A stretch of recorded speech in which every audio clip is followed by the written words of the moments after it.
વડોદરા ખાતે આવ્યા આરોગ્ય મંત્રી ઋષિકેશ પટેલ સરકારી હોસ્પિટલની લીધી મુલાકાત, મેડિકલને લગતી સુવિધાઓ અંગે લીધી માહિતી। એચએમવીપી વાયરસને લઈ આરોગ્ય મંત્રીનું નિવેદન। અમદાવાદમાં બાળકીનો એચએમવીપી કેસ પોઝિટિવ આવ્યો। આ અંગે આરોગ્ય મંત્રીનું નિવેદન। મને આની જાણ નથી। કોરોના વાયરસના પ્રોટોકોલથી જ આ વાયરસની સારવાર થશે। લક્ષણો પ્રમાણે આની સારવાર થશે। આની ટેસ્ટ કિટની વ્યવસ્થા સરકાર 2-3 દિવસમાં કરી આપશે।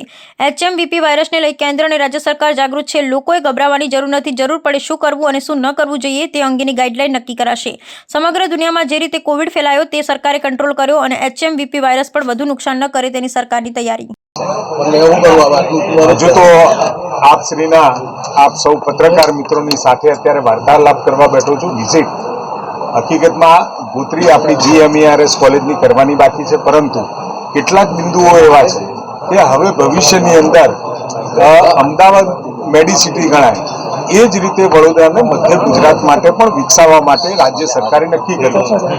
અને એવા સમયે GMERS આપણી SSG હોસ્પિટલ દરેક જગ્યાએ પૂરતી સુવિધાઓ અને નવી સુવિધાઓ સ્પેશિયાલિટીની જે સગવડો અમે ઊભી કરવા જઈ રહ્યા છીએ એના સંદર્ભમાં અત્યારે હયાત જે ઇન્ફ્રાસ્ટ્રક્ચર છે, ઇન્ફ્રાસ્ટ્રક્ચરની સાથે મેડિકલ કેર કેવી રીતે લેવાય છે, પેશન્ટ અને ડોક્ટર અને બાકી કોઈ ઇન્ફ્રાસ્ટ્રક્ચર ફેસિલિટીઝ જે પ્રોવાઈડ કરવાની છે, અને સાથે દર્દીઓ અને સ્ટાફને પણ કોઈ પણ પ્રકારની તકલીફ ના પડે એ પ્રકારની આખી વ્યવસ્થા ઊભી થઈ જાય। CCTV, સિક્યુરિટીની વ્યવસ્થા, પેશન્ટને વેઇટિંગ પીરિયડ અથવા તો જે આ કેસ મારી ઉપર જતા હોય તો ખૂબ લાઈનો ના લાગે, આવા બધા વિષયો લઈ અને અહીંયા એક સામાન્ય રીતે જે રૂટીન વિઝિટ હોય છે, આમ તો રૂટીન વિઝિટ જ છે, પરંતુ જ્યારે રાજ્ય સરકારે આદરણીય ભૂપેન્દ્રભાઈ પટેલે નક્કી કર્યું છે કે 4 ઝોનમાં, રાજ્યના 4 ઝોનમાં, એમાં પણ સૌરાષ્ટ્રની અંદર મધ્ય ગુજરાત અને ઉત્તર ગુજરાત અને દક્ષિણ ગુજરાત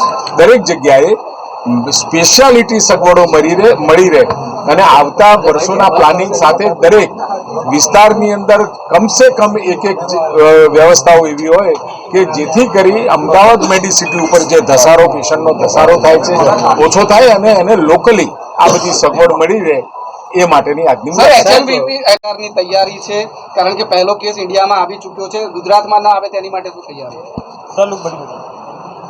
આ એચએમપીવી જે વાયરસ છે એ 2001થી આ વાયરસ નવો નથી, આ જૂનો જ વાયરસ છે, પરંતુ એ હમણાં જેમ ચાઇનામાં તમે અને મેં પણ જે રીતે ન્યૂઝમાં જોયું છે એ પ્રમાણે ત્યાં ફેલાવો વધારે છે। ખૂબ ડરવાની જરૂર નથી। આ જે કોવિડની અંદર જે પ્રકારના લક્ષણો હતા એનાથી પણ કદાચ હું એને માઇલ્ડ કહીશ, પરંતુ છતાંય આપણા કેન્દ્રીય એજન્સીઓ દ્વારા જે ગાઈડલાઈન આવે આપણે એને ફોલો કરીશું।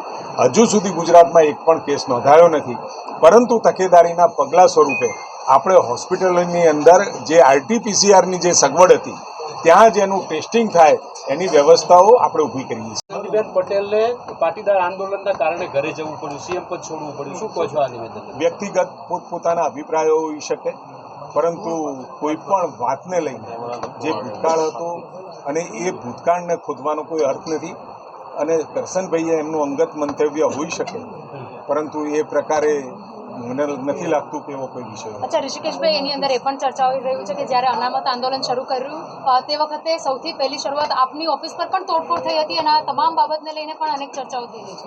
સમાજનો આક્રોશ હતો, લાગણીઓને ખોટી રીતે એટલે કે એક પ્રકારનો પરસેપ્શન ઊભો કરવાની કોશિશ સમાજમાં થઈ, અને એ પરસેપ્શન ઊભો થયા પછી આદરણીય નરેન્દ્રભાઈએ આખા દેશમાં 10% જે અનામત આર્થિક ધોરણે જે આપી અને એના કારણે સમાજ પણ સંતુષ્ટ છે, અને આખા દેશની અંદર જે લોકોને લાગતું હતું કે ક્યાંક અમને અન્યાય થાય છે એ પણ કામ પૂરું કર્યું છે।